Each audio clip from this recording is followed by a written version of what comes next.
things like that. I'll give you another example. Saudi Arabia. They make $1 billion a day. $1 billion a day. I love the Saudis. Many are in this building. They make $1 billion a day.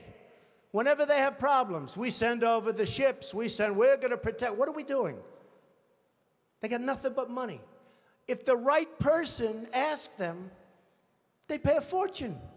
They wouldn't be there except for us. And believe me, you look at the border with Yemen. You remember Obama a year ago. Yemen was a great victory. 2 weeks later, the place was blown up. Everybody got, and they kept our equipment. They always keep our equipment. We just said used equipment, right? They always keep our equipment.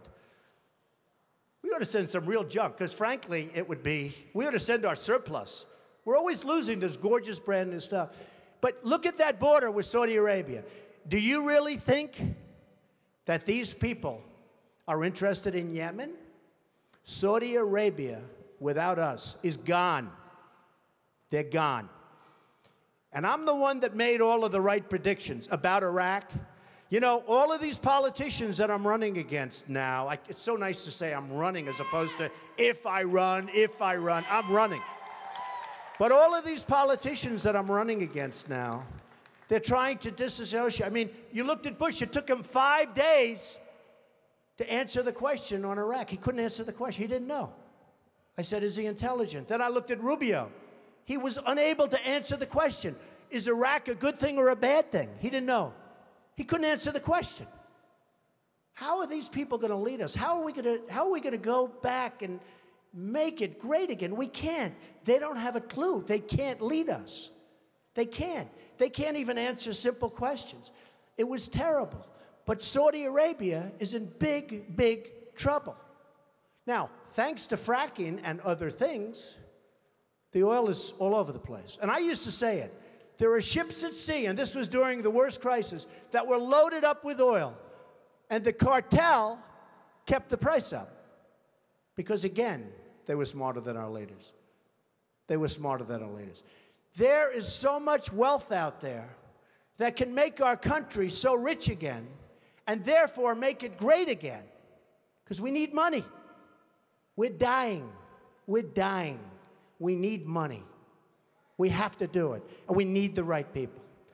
So, Ford will come back. They'll all come back. And I will say this. This is going to be an election, in my opinion, that's based on competence. Somebody said, thank you, darling. Somebody said to me the other day, a reporter, very nice reporter, but Mr. Trump, you're not a nice person. We don't need nice. That's true. But actually, I am. I think I am a nice person. People that know me like me. Does my family like me? I think so, right? Look at my family. I'm proud of my family. By the way, speaking of my family, Melania, Barron, Kai, Donnie, Don, Vanessa, Tiffany, Ivanka did a great job. Did she do a great job? Great. Jared, Laura, and Eric. I'm very proud of my family. They're a great family. So the reporter said to me the other day, but Mr. Trump, you're not a nice person. How can you get people to vote for you? I said, I don't know. I said, I think that, number one, I am a nice person. I give a lot of money away to charities and other things. I think I'm actually a very nice person. But I said, this is going to be an election that's based on competence. Because people are tired of these nice people, and they're tired of being ripped off by everybody in the world, and they're tired of spending more money on education than any nation in the world, per capita, than any nation in the world. And we're 26th in the world. 25 countries are better than us at education. And some of them are like third world countries.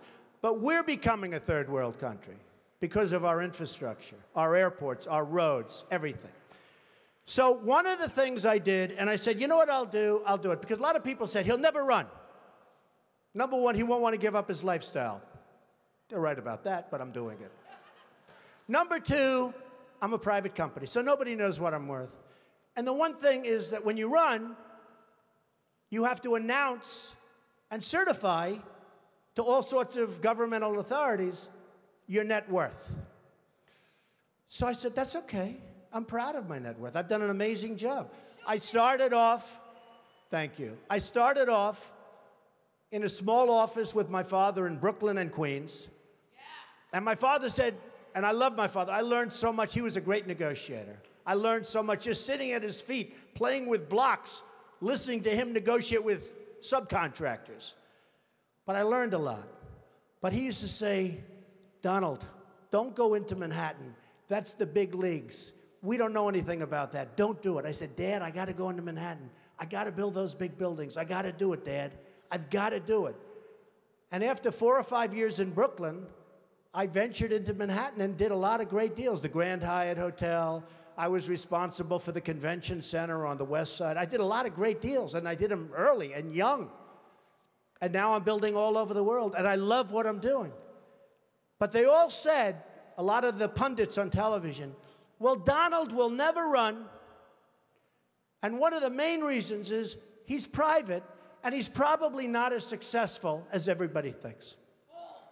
So I said to myself, you know, nobody's ever going to know unless I run, because I'm really proud of my success. I really am. I've employed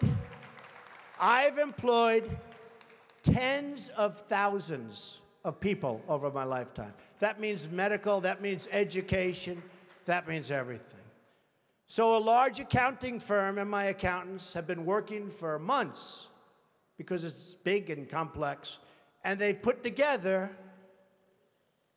a statement, a financial statement. This is a summary, but everything will be filed eventually with the government. And we don't need extensions or anything. We'll be filing it right on time. We don't need anything. And it was even reported incorrectly yesterday because they said he had assets of $9 billion. So I said, no, that's the wrong number. That's the wrong number, not assets. So they put together this. And before I say it, I have to say this. I made it the old-fashioned way. It's real estate. You know, it's real estate. It's labor, and it's unions good and some bad, and lots of people that aren't in unions, and it's all over the place, and building all over the world. And I have assets, big accounting firm, one of the most highly respected, $9,240 million. And I have liabilities of about 500. That's long-term debt, very low interest rates. In fact, one of the big banks came to me and said, Donald, you don't have enough borrowings. Could we loan you $4 billion? I said, I don't need it. I don't want it. And I've been there. I don't want it. But in 2 seconds, they give me whatever I wanted. So I have a total net worth, and now with the increase, it'll be well over $10 billion. But here, a total net worth of $8 billion. Net worth, not assets, not liability, a net worth after